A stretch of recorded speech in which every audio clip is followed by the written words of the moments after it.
네, 할렐루야. 감사합니다. 오늘 시몬 안나 성가대 귀한 찬양으로 우리가 어떤 상황 가운데서도 사랑의 하나님께서 우리의 손을 붙잡아 주시는 가운데 어떤 고난도 화평 가운데 담대하게 헤쳐나갈 것이라는 그러한 믿음을 우리가 마음을 다해 함께 찬양을 드렸습니다.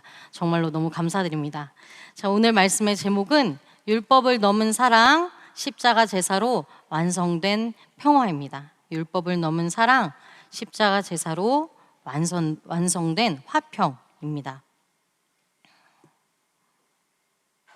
이 사랑과 화평이라는 단어, 요즘처럼 이렇게 메마른 또한 이 시대에 죄악이 관영한 시대에 잘 찾아볼 수가 없고 또한 마음 가운데 진실로 느끼기가 힘든 것이 이 사랑과 화평인 것 같습니다.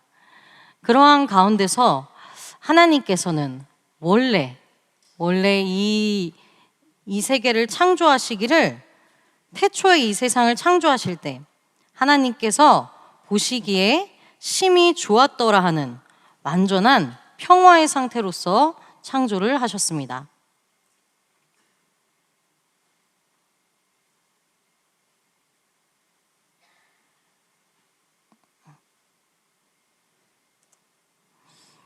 그래서 창세기 1장 31절 말씀을 볼 때 하나님이 그 지으신 모든 것을 보셨는데 보시기에 심히 좋았더라. 하나님께서 보시기에 심히 좋았더라 하시면서 완전한 화평의 상태를 말씀하고 있습니다.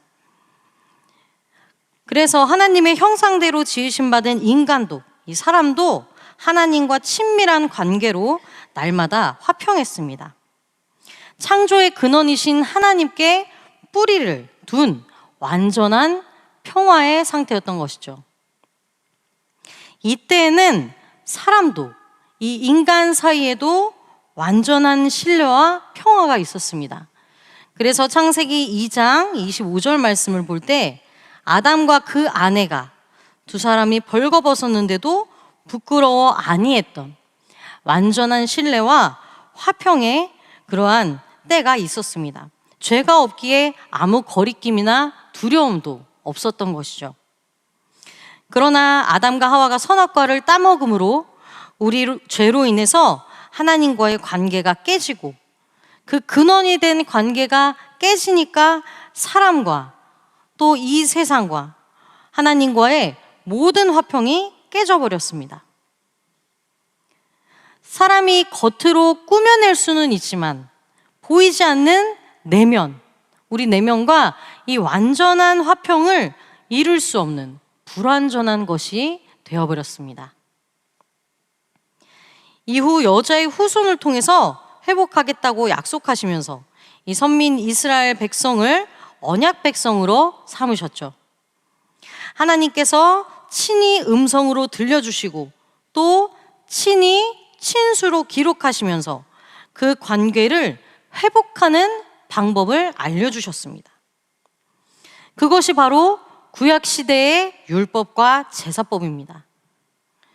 레위기의 제사법과 율법을 우리가 볼 때 언약 백성을 향한 하나님의 은혜와 사랑이 얼마나도 섬세하고 간절하고 또 얼마나 초월적인지 다 이해할 수 없음에도 너무나 놀라울 정도입니다. 그 중에서도 오늘 본문은 언약 백성들 서로 간에 화평과 사랑을 추구하는 방법에 대해서 자세하게 말씀하고 있습니다. 이 말씀은, 이 율법은 영원한 은혜의 언약으로 오늘날 우리도 정결함과 거룩함을 좇아 그렇게 살아가는 거룩한 성도로 살아가야 한다고 저희들에게 말씀하고 있습니다. 히브리서 12장 14절에서도 모든 사람으로 더불어 화평함과 거룩함을 좇으라. 이것이 없이는 아무도 주를 보지 못한다라고 말씀하고 있습니다. 그래서 재림하실 주를 소망하며 살아가는 저와 여러분들 모두가 모든 사람으로 더불어 화평함과 거룩함을 좇는 이 평강 제일의 은혜로 하나님의 영광을 나타내는 우리 개인과 교회와 나라가 다 될 줄로 믿습니다. 첫 번째로 사랑이 율법을 완성시키는 근본적인 힘입니다. 사랑이 율법을 완성시키는 근본적인 힘입니다. 무엇을 통해 알 수 있습니까? 우리는 십계명을 통해 알 수 있습니다. 작은 첫 번째로 이 십계명의 대신 계명은 하나님을 사랑하라는 명령입니다. 하나님에 대한 사랑이죠. 그런데 이 사랑하는 방법도 자세하게 알려주십니다. 신명기 6장 5절 말씀을 보니까 너는 마음을 다하고 성품을 다하고 힘을 다하여 내 하나님 여호와를 사랑하라. 하나님을 사랑하는데 이 마음과 정성과 힘을 다해서 영육간의 모든 것을 다해서 전인격적으로 하나님을 사랑하라고 말씀하고 있습니다. 또 대신 계명의 이 네 계명으로 더욱더 자세한 방법을 알려주고 있는데요. 제1계명, 너는 나 외에 다른 신들을 내게 있게 말지니라. 출애굽기 20장 3절과 신명기 5장 7절 말씀입니다. 이것을 통해 우리에게 무엇을 말씀하고 계십니까? 예배의 대상. 예배의 대상이 어느 누구도 아닌 오직 유일하신 하나님이어야 한다는 것을 말씀하고 있습니다. 예배를 드리는데 다른 신 아니면은 부모, 자식, 권세자 어떤 피조물도 이 예배의 대상이 될 수 없다는 것을 말씀해 주고 계시는 거죠. 나 외에 다른 신들을 내게 있게 말지니라. 제2계명은 너를 위하여 새긴 우상을, 근데 이 우상이 너를 위하여 새긴, 그러니까 나 자신을 위해 만든 우상입니다. 보이지 않는 하나님을 나 자신을 위해서 보이게끔 만든 그러한 우상인 거죠. 만들지 말고 또 위로 하늘에 있는 것이나 아래로 땅에 있는 것이나 땅 아래 물 속에 있는 것에 아무 형상이든지 만들지 말며 그것들에게 절하지 말며 그것들을 섬기지 말라.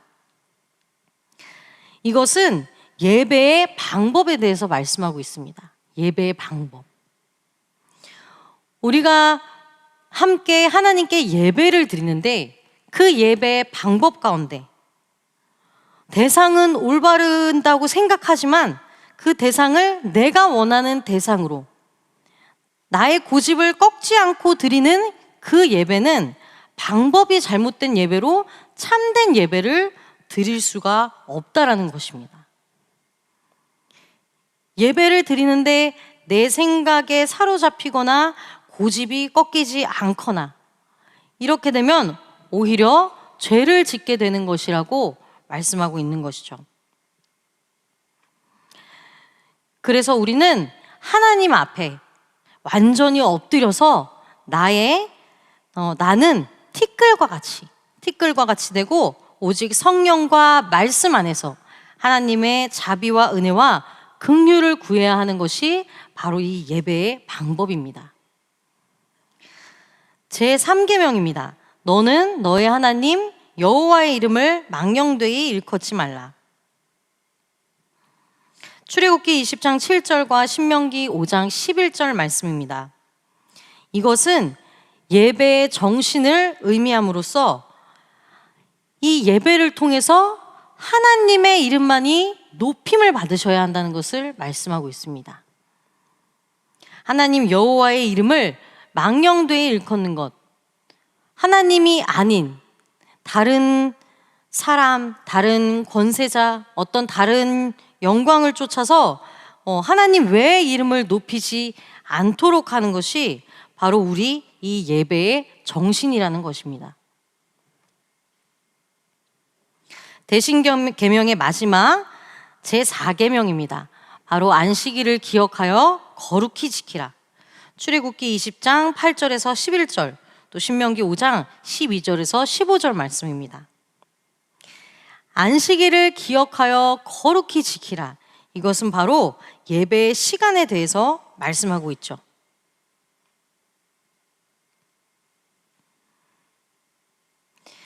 우리가 정해진 주일과 또 각 기관과 교구에서 예배의 시간이 정해져 있습니다. 이 시간이 정해져 있기 때문에 우리가 부담스러운 짐이 되는 것이 아니라 우리가 생업을 위해서 수고하는 것처럼 우리에게 짐이 되는 것이 아니라 다른 날과 구별된 날로, 복 주신 날로 살아가야 한다고 말씀하고 있습니다. 출애굽기 20장 9절에서 11절 말씀에 더 자세하게 말씀을 해주실 때 엿새 동안은 힘써 내 모든 일을 행할 것이나 제7일은 너의 하나님 여호와의 안식일인즉 너나 내 아들이나 내 딸이나 내 남종이나 내 여종이나 내 육축이나 내 문 안에 유하는 객이라도 아무 일도 하지 말라. 참 안식을 말씀하고 있죠. 이는 엿새 동안에 나 여호와가 하늘과 땅과 바다와 그 가운데 모든 것을 만들고 제7일에 쉬었습니다. 그러므로 나 여호와가 안식일을 복되게 하여 그날을 거룩하게 하였느니라 라고 말씀하시면서 이 예배의 시간은 참 안식을 소망하는 시간으로 복된 날로 감사한 날로서 우리가 그 시간을 지켜야 한다는 것을 말씀하고 있습니다. 더 나아가서 우리가 삶의 예배를 드릴 때, 우리 삶의 예배를 드릴 때 우리가 생업 가운데서도 수고하고 또 그런 시간들, 그 시간까지도 하나님께 드릴 때 모든 순간을 복된 삶으로 역사하여 주셔서 우리에게 참 평화의 은혜를 허락하여 주실 줄로 믿습니다. 작은 두 번째로 십계명의 대인계명은 이웃을 사랑하라는 명령입니다. 이웃을 사랑하라는 명령. 이 이웃 사랑은 존엄함을 중심으로 말씀을 하고 있습니다. 존엄함이란 인간이라는 그 존재의 가치를 그리고 존중을 의미합니다. 그런데 이 인간은 하나님께서 자신의 형상대로 지으셨죠. 그래서 이 인간이라는 존재에 대한 그 태도가 다른 사람이나 다른 권세가 감히 범할 수 없을 정도로 높고 엄숙한 그러한 존엄함을 말씀하고 있습니다.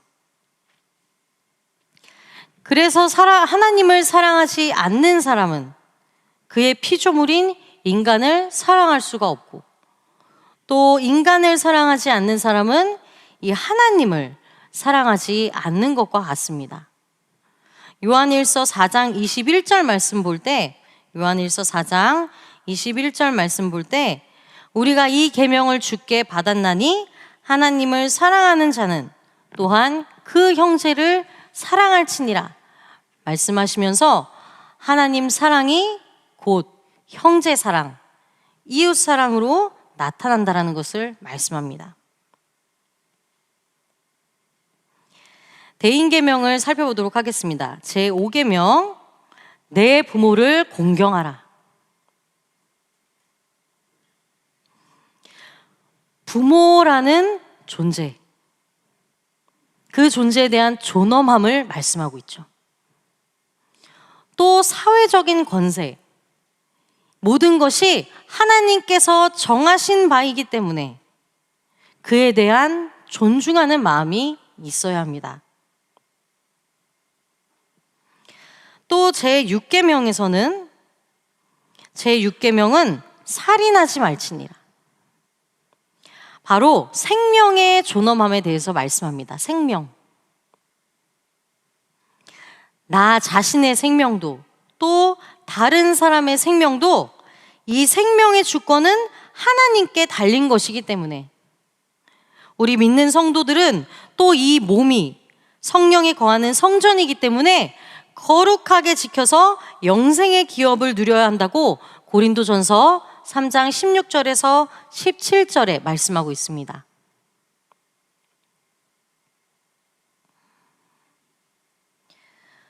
제7계명입니다. 제7계명. 간음하지 말지니라. 우리 가정의 순결과 존엄함에 대해서 말씀을 하고 있죠. 우리 가정의 순결과 존엄함. 또 제8계명입니다. 도적질하지 말지니라. 이것은 타인 소유의 존엄함을 말씀하고 또한 재물이 아니라 보이지 않는 다른 사람의 자유와 행복의 존엄함까지도 말씀하고 있습니다. 소유를 넘어서 이웃의 자유와 행복까지도 존중하고 위할 줄 알아야 한다는 것이죠. 또 제9계명, 내 이웃에 대하여 거짓 증거하지 말지니라. 내 이웃에 대하여 거짓 증거하지 말지니라. 바로 진실의 존엄함을 말씀하고 있습니다. 또한 이 계명을 통해서 약자들을 거짓된 그러한 말들로서 보호하기 위해 가난한 자, 힘없는 자, 또 멸시받고 천대당하는 사람들을 보호하기 위해서 바로 이 진실의 존엄함, 내 이웃에 대하여 거짓 증거하지 말지니라 말씀하고 있습니다.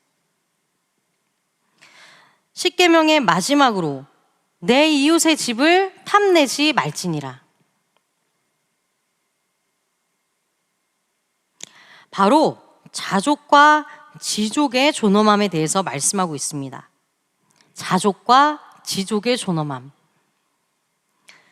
지금 내가 가지고 있는 것, 지금 내가 누리고 있는 것도 하나님께서 주신 것인데 그보다 더 가지려는 마음이 바로 탐심이고 욕심이죠. 현재도 감사할 만큼 너무나 충분한데도 만족하지 않고 더 원하는 것.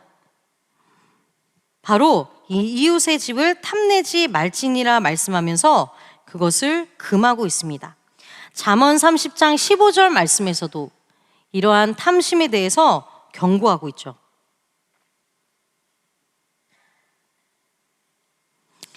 그러나 이 죄 있는 인간은 이 율법을 완성시킬 수가 없습니다.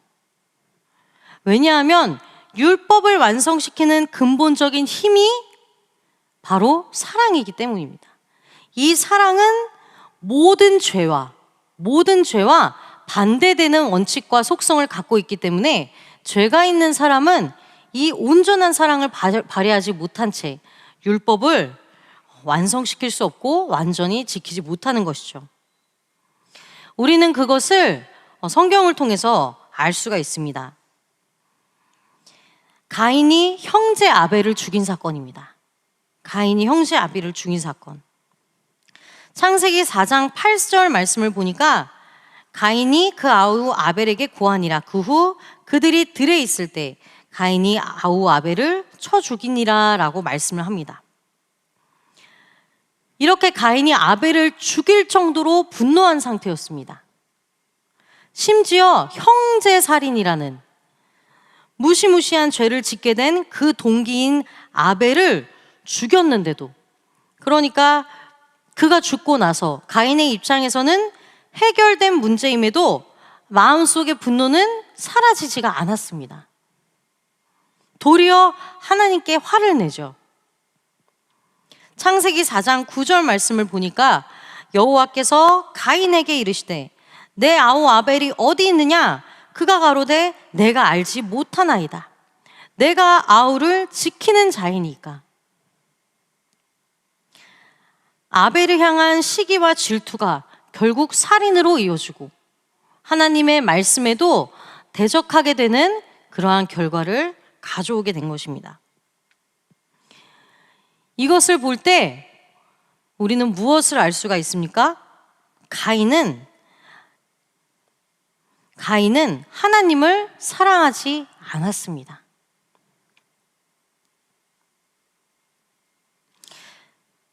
창세기 4장 3절 말씀과 4절 말씀을 볼 때 가인이 하나님을 사랑하지 않았다는 것을 우리가 볼 수 있습니다.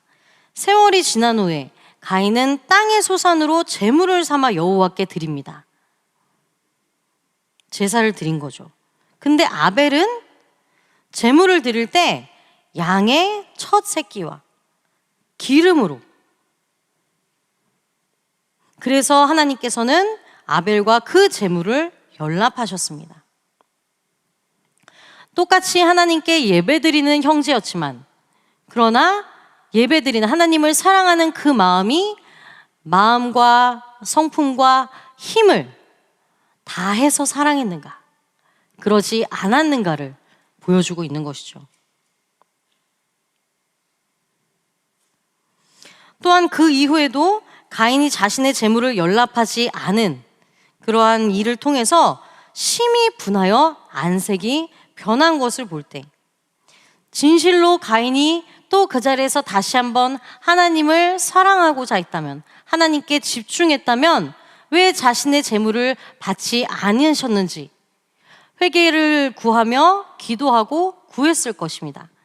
그러나 가인은 심히 분하여 안색이 변했다고 말씀하고 있습니다.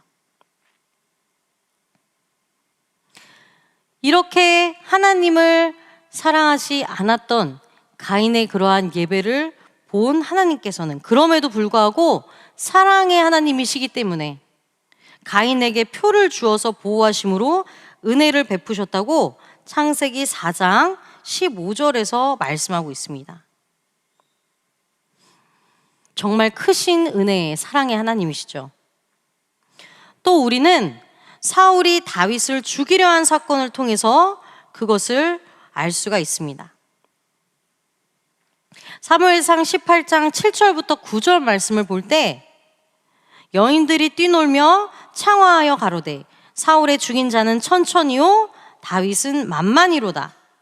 이 말을 들은 사울이 그 말이 너무 불쾌해서 심히 노하여 가로되 다윗에게는 만만을 돌리고 내게는 천천만 돌리니 그에 더 얻을 것이 나라밖에 무엇이냐 하고, 그날 후로 사울이 다윗을 주목하게 됩니다. 그리고 그를 죽이기 위해서 뒤를 쫓게 되죠. 사울도 율법을 모르는 사람이 아니었습니다. 이스라엘의 첫 번째 왕으로서 사무엘상 9장 12절 말씀을 볼 때 베냐민 지파의 사람으로서 율법을 아주 잘 알았고, 그 모습, 그 외모 또한 백성들이 봤을 때 뛰어난 지도자감이었습니다. 그러나 그 중심에, 하나님께서 보시는 그 중심에 하나님보다 사울 자신을 더 사랑했던 것을 알 수가 있습니다. 사무엘상 15장을 볼 때, 사무엘상 15장 말씀을 볼 때 이미 아말렉과의 전투에서 하나님의 말씀보다 자신의 뜻대로, 자신의 욕심대로 행동하기 시작했던 것을 볼 때 하나님보다 자신을 더 사랑했다는 것을 알 수가 있습니다. 하나님이 세우신 이스라엘의 첫 번째 왕으로서 해야 할 사명을 모두 잊고 하나님보다 자신을 더 사랑한 행동이었죠. 그래서 이 뒤로 사울은 인간의 질투와 불안에 따라서 행동하기 시작합니다. 사무엘상 18장 10절 말씀을 볼 때 바로 그것을 악신이 들렸다라고 표현을 합니다.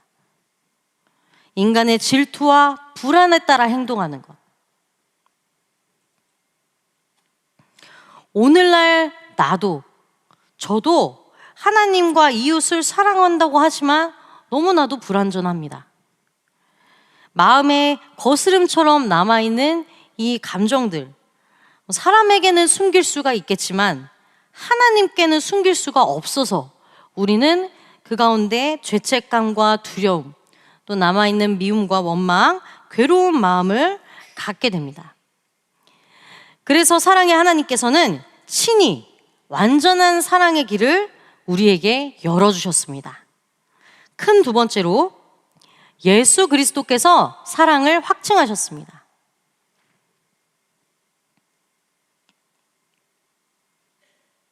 예수 그리스도께서 사랑을 확증하셨습니다. 어떻게 확증하셨는가? 작은 첫 번째로 예수님은 삶으로 하나님 사랑과 이웃 사랑을 행하셨습니다. 예수님은 삶으로 하나님 사랑과 이웃 사랑을 행하셨습니다. 요한일서 4장 9절 말씀을 볼 때 하나님의 사랑이 우리에게 이렇게 나타난 바 되었으니 하나님이 자기의 독생자를 세상에 보내심은 저로 말미암아 우리를 살리려 하심이니라. 세상에 보내신 것, 예수 그리스도의 나심부터가 이미 하나님의 사랑이 우리에게 나타난 바 되었다는 말씀입니다. 독생자, 유일한 아들을 이 땅 위에 직접 보내심으로 사랑을 사람의 눈에 보이게 하셨던 것이죠. 그리고 그 삶 가운데 말씀과 행동을 통해서도 사랑을 확증하셨습니다. 마태복음 5장 23절부터 24절 말씀을 볼 때 그러므로 예물을 제단에 드리다가 거기서 내 형제에게 원망 들을 만한 일이 있는 줄 생각나거든. 예물을 제단 앞에 두고 먼저 가서 형제와 화목하고 그 후에 와서 예물을 드리라 라고 말씀합니다. 이 구약의 제사법과 같이 하나님께 나아가기 전에 이 죄로 인한 갈등의 해결이 먼저 되어야 한다는 것을 말씀하고 있습니다. 또 두 번째로 마태복음 18장 15절에서 17절 말씀을 볼 때 죄로 인한 갈등을 해결할 때 단계적으로 해결해야 된다고 아주 자세한 방법을 말씀하고 있습니다. 어떤 방법인가? 내 형제가 죄를 범하거든 가서 너와 그 사람과만 상대하여 권고하라. 만일 들으면 내가 내 형제를 얻은 것이오. 만일 듣지 않거든 한두 사람을 데리고 가서 두세 증인의 입으로 말마다 징참케 하라. 만일 그들의 말도 듣지 않거든 교회의 말하고 교회의 말도 듣지 않거든 이방인과 세리와 같이 여기라. 이렇게 단계적으로 먼저 개인이 대면해서 권고하고 이 말을 듣지 않았을 때 두세 사람의 증인이 동참해서 함께 권고하고 이 말을 듣지 않았을 때 공동체 간에 이것에 대해서 해결하기 위해 힘쓰며 또 그것을 듣지 않을 때 교회적으로 치리하라는 것을 단계적으로 말씀하고 있습니다. 또 세 번째로는 마태복음 18장 21절에서 22절에 베드로에게 하신 말씀입니다. 베드로가 형제가 내게 죄를 범하면 몇 번이나 용서하여 주리이까? 내게 죄를 범한 형제를 몇 번이나 용서하여 주리이까? 7번이면 되겠습니까? 라고 묻는 베드로에게 예수님께서는 70번씩 7번이라도 70번씩 7번이라도 용서할지니라 말씀하시면서 계속 반복해서 용서해야 된다고 말씀하고 있습니다. 반복적으로. 또 네 번째로는 나병 환자, 죄인, 간음한 여인을 정결케 하셨습니다. 이 나병 환자와 죄인과 간음한 여인들은 율법에 따라 부정하다고 여겨져 왔던 자들입니다. 그런데 그 사람과 직접 접촉하시면서 그들을 정결케 하시고 회복시키신 것이 바로 예수님의 사랑의 모습이었습니다. 이렇게 예수님의 사랑은 배제하지 않고 끌어안는 회복의 사랑, 바로 그것이 예수님이 보여주신 사랑입니다. 또 작은 두 번째로 예수님은 십자가 제사로 사랑을 확증하셨습니다. 십자가 제사로.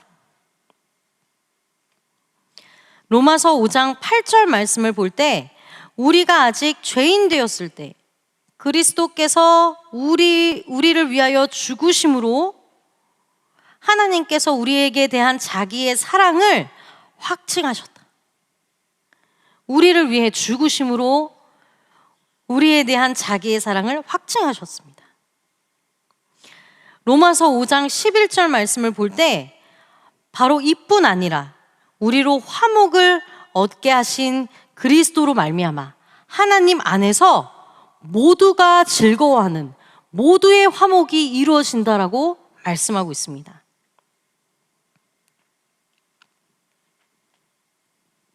예수님은 단지 중재자가 아니라 친히 희생 제물이 되셔서 인간의 모든 갈등과 죄를 하나님과 화평케 되는 길을 여셨습니다. 그래서 히브리서 9장 11절에서 14절 말씀을 볼 때 구약의 제사법과 같이 그렇게 진행됐던 모든 과정을 예수님께서는 단번에 십자가 제사로 이루셨다고 말씀하고 있습니다.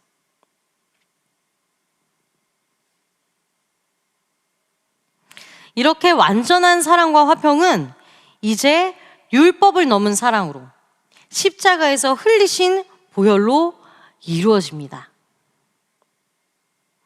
이러한 하나님의 은혜는, 십자가 보혈의 은혜는 인간의 힘으로는 불가능한 화평을 이루게 하십니다. 우리가 구약 시대에도 바로 이와 같은 하나님의 은혜를 볼 수가 있습니다. 바로 야곱과 에서의 화해입니다.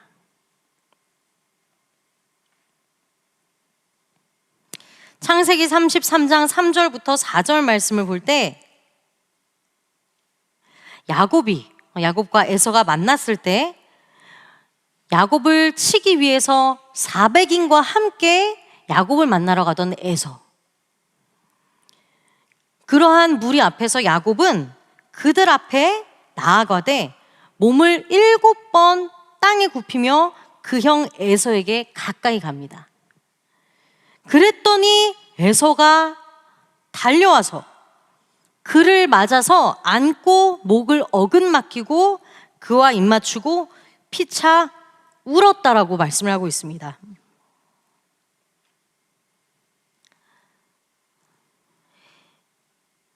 몸을 7번 땅에 굽히는 이 야곱은 환도뼈가 위골된 상태로 몸이 성치 않은 상태였습니다.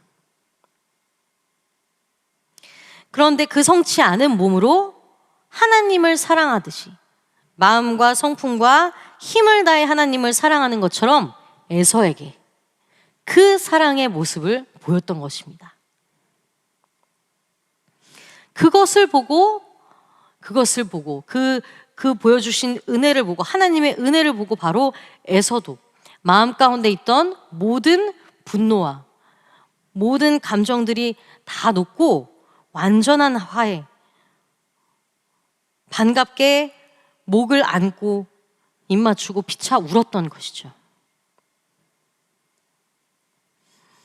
그리고 야곱은 이렇게 고백합니다. 창세기 33장 10절 말씀을 볼 때 형님께 은혜를 얻었사오면 청컨대 내 손에서 이 예물을 받으소서.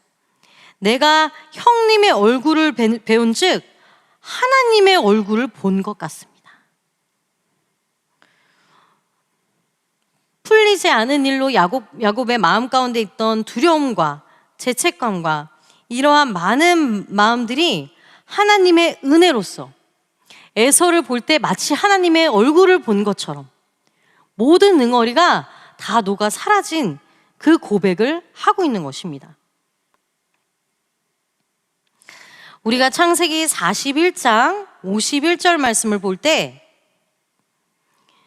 요셉이 에서를 만나기 전에 요셉이 두 아들을 낳게 되는데 그 첫 번째 아들이 바로 므낫세였습니다.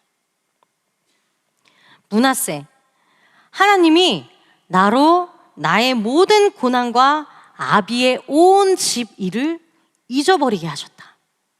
하나님의 은혜를 깨달은 야곱의 고백이었던 거죠. 그 모든 고난을 잊어버리게 하셨다. 그러한 은혜가 함께 하셨기 때문에 바로 이렇게 야곱과 에서가 온전한 화해를 이룰 수 있었던 것입니다. 또 우리는 형들을 용서한 요셉을 볼 수가 있습니다.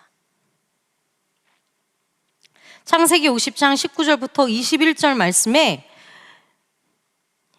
요셉의 아버지인 야곱이 죽고 이제 형들은 두려워지기 시작합니다. 아버지가 없으니 저 애굽의 총리된 요셉이, 저 권세 있는 요셉이 애굽 땅에서 객으로 살고 있는 우리 형제들에게 보복을 할까 두려운 마음을 갖게 됩니다. 그래서 요셉에게 말하죠. 그랬더니 그 말을 들은 요셉이 그들에게 이르되 두려워 마소서, 내가 하나님을 대신하리이까.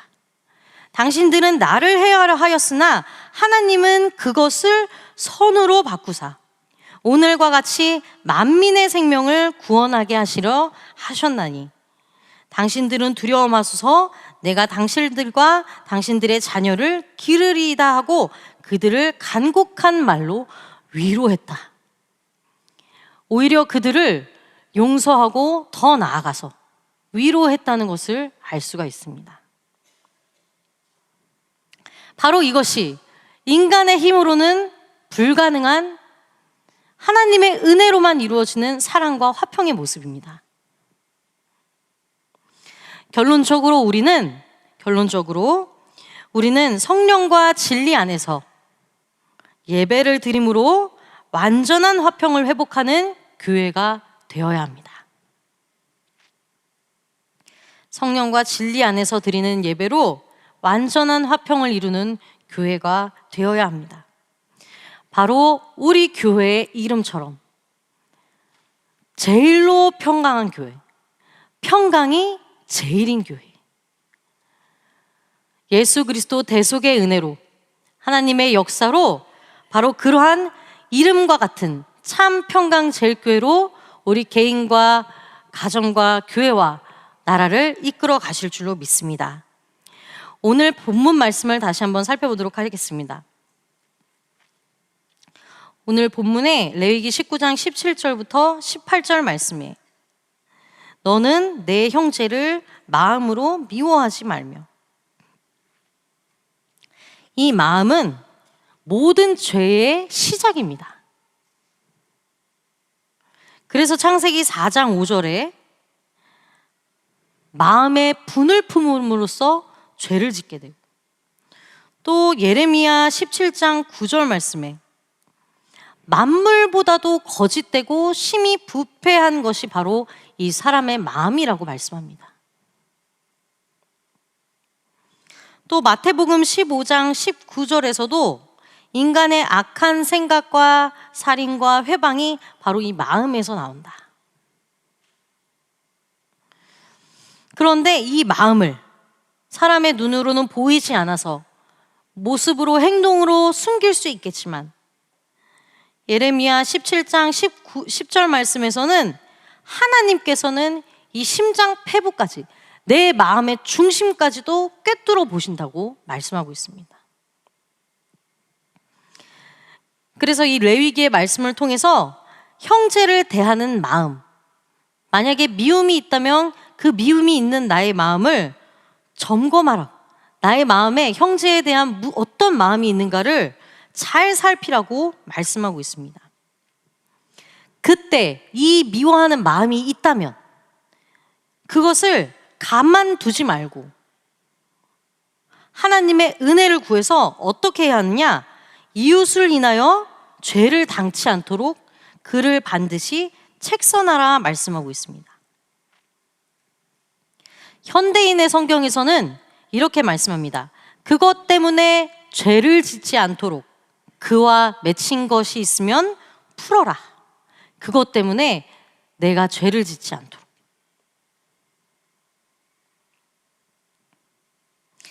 내 안에 미움이 있어서 그 마음으로 인해 죄를 짓지 않도록 반드시 그와 함께 풀어나가야 한다는 것을 말씀하고 있습니다.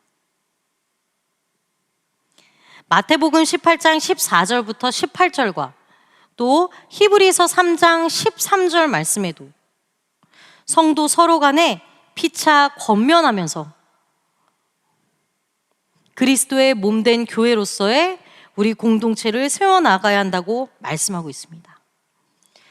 또 레위기 19장 18절에 원수를 갚지 말며 동포를 원망하지 말며, 이 구절은 17절부터 점차 발전되고 있는 걸 볼 수가 있습니다. 내 한 사람의 마음에 있던 형제를 향한 미움이 해결되지 않을 때 그것이 죄로 나오지 않도록 반드시 풀어내고, 만약에 그 풀어냄이 없어서 원수가 되었을 때 이 원수를 갚지 말며 동포를 원망하지 말며,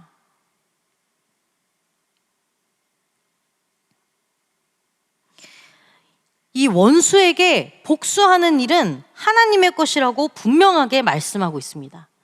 신명기 32장 35절과 로마서 12장 19절, 또 히브리서 10장 30절에서 말씀하고 있죠.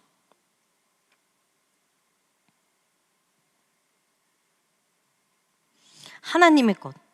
베드로전서 2장 23절에서는 그리스도께서 그 본을 친히 보여주십니다.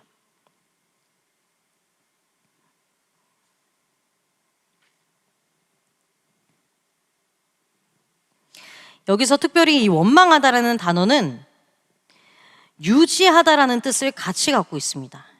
유지하다. 그것을 풀어내지 못한 상태까지 온 거죠. 풀어내고자 하는 마음이 없이 계속 내버려 두는 것.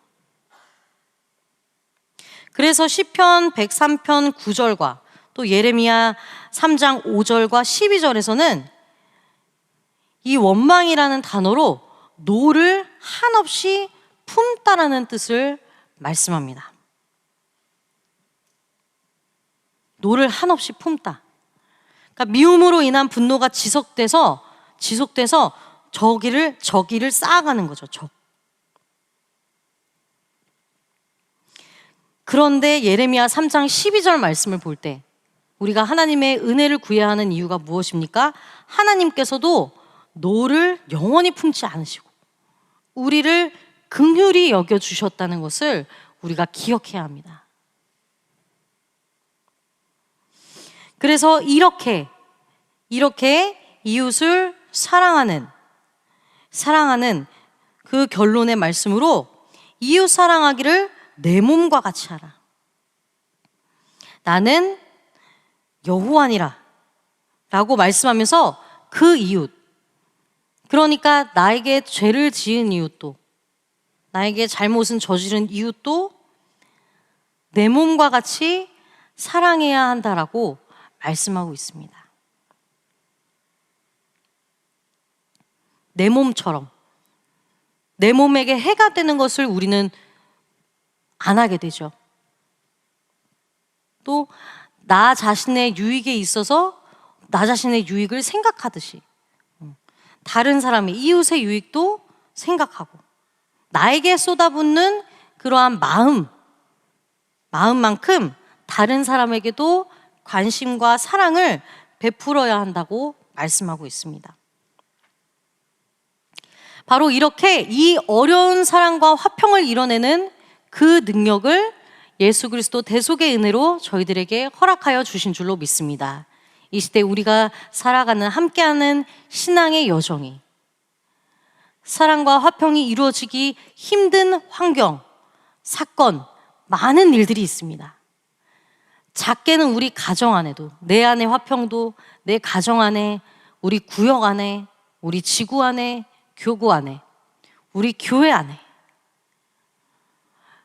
모든 사건과 환경 가운데서도 우리는 오직 하나님을 사랑하는 마음으로 예배를 드리며 은혜를 간구할 때 성령의 능력으로 모든 것을 사랑과 화평으로 이루시게 하는 역사가 우리나라와 또 우리 교회, 전 세계 말씀의 교회들에게 있게 하실 줄로 믿습니다. 함께 기도드리시겠습니다.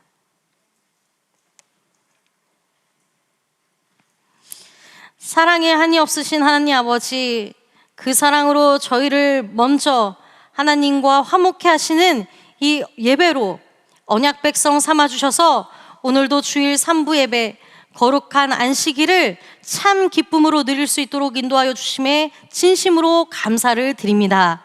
저희들이 오늘 함께 드린 찬양과 기도와 함께 들은 말씀 가운데 부족한 입술이 증거하지 못한 것까지도 오직 하나님의 은혜로서 마음 가운데 성령의 조명으로 하나님께서 저희에게 허락하신 사랑과 화평의 능력을 우리 개인과 가정과 전 교구와 기관과 우리 교회와 나라 가운데 날마다 허락하여 주시옵소서.